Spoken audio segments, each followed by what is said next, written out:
Hey, it's Dorleen. Welcome to my channel. Today I'm working on a card, actually a really fun card. So I had put on my Instagram account, hey, what kind of card should I make? And one of my friends had posted a pumpkin spice card. I don't know what that means, but I thought, you know what? Challenge accepted. So what I decided to do was I went to my Cricut and I uploaded a file from Printable Cuttable Creatables website, and I'll have the link down below. And they had this really cute to-go coffee cup, which I'm showing you right now.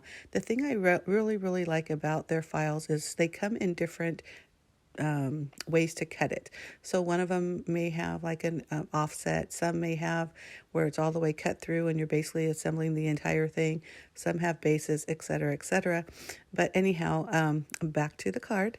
So the file has a heart in the middle. Well, I took that out, or I hit it, and then I just went ahead and found like a really simple pumpkin on Cricut Design Space, and I'm just using an alcohol marker to make the marks to kind of make it a little bit more fancier. And you'll see later I ended up doing a little bit of black lining, and I did it kind of in a wonky way, and also some white highlights, but you'll see that later. Right now I'm just really putting the files together. I did decide to make two. I like to do that when I'm making cards. If I have all the product, I like to make at least two, because one, if I'm giving it to someone, and the other I could put in my card box.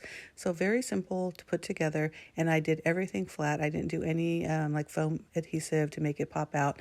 I don't like to use too much dimension in cards, especially when they're going to be mailed, but of course sometimes it just needs it. So I grabbed two pieces of orange cardstock, and this is from cutcardstock.com, and I'll have the link below in the information box as well, and also a link to my direct blog post, which you'll have more information and more photos of the finished cards.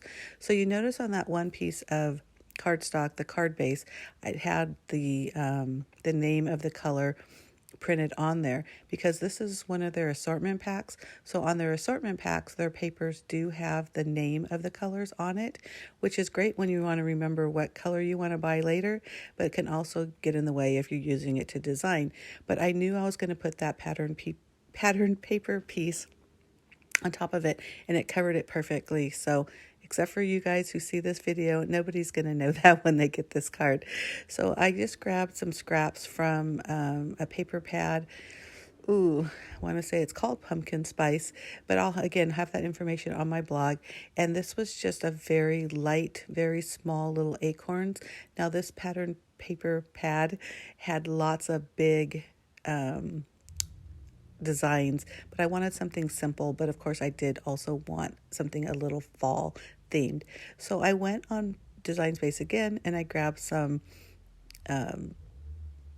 text, I guess, or sentiments that I thought would work. I did end up changing a lot of them. Some of them didn't have the wording that I wanted. Some of them had designs on them, so I like removed pumpkins, things like that.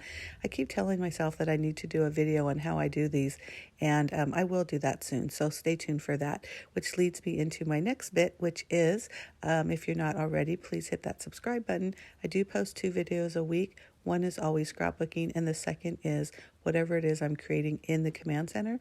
The Command Center is the name of my craft room and also the name of my blog. So again, look for this video soon. I am going to film something. I have noticed that that print and cut option on Cricut Design Space has really been a blessing. Once I started playing with it, I realized I can use that for everything. But I love the idea of using it for sentiments for cards, because I'm sure there's something out there, but I don't necessarily think there are pumpkin spice sentiments, or even if there was, I wouldn't buy it, because this isn't a card that I'm making all the time. But look at how cute those are. We go together like pumpkin and spice. I love you like pumpkin spice. There's just all this, you are the pumpkin in my spice, or pumpkin spice, all these kind of things that you could do. And I thought I would have never thought to do that. Again, thanks for the recommendation on the challenge. And again, I showed my Instagram account earlier. Make sure you follow me there. I usually film most of the projects that I make, but if you are like me and you are a crafter, half the time I'm halfway through and then I say, oh shoot, I should have filmed that. So I will put blog posts And if not a blog post, definitely Instagram. That seems to be the easiest out of all three options. So I'm always posting my projects there. But I do hope you like this video. Again, it's super simple. Just cutting the piece from the Cricut, kind of letting that do all the work.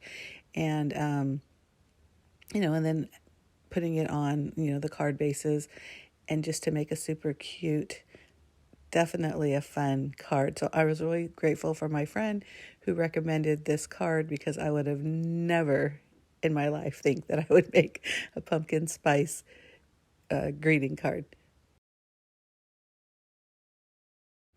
So once I put all the pieces together, I realized it needs a little something. So I did go and grab some of my enamel dots, and you see those little hearts over there. I did grab some. This is called Color Silk, and it was from a company called Fun Stampers Journey. Now they're spellbinders. I don't know if they still have this, but basically it's like splatter. So if you have spray or watered down paint, or really you could do it with stamps. I know they have a lot of those what do they call that? Grunge stamps, things like that, which I have plenty of myself, but I do like to use the splatter. This is a dark roast, which is basically a dark brown, and I'm just using some Post-it notes to cover the areas I don't want to have the splatter. And when I pull these off over to that card on the right, it did exactly what I didn't want it to do, and you'll see that in a minute. But I just grabbed these little enamel hearts and added them right there next to the pumpkin, which I think is super cute. Oh, you see there on that top of that card, I did get some splatter. I'm not too worried about it. You know me, I just go with it. It's not enough to make or break the card, but just adding those little hearts and that little bit of splatter makes a huge difference. And I hope you agree. Give me a thumbs up if you do. And again, don't forget to hit that subscribe button if you're not already a subscriber. Thank you so much for watching. Bye.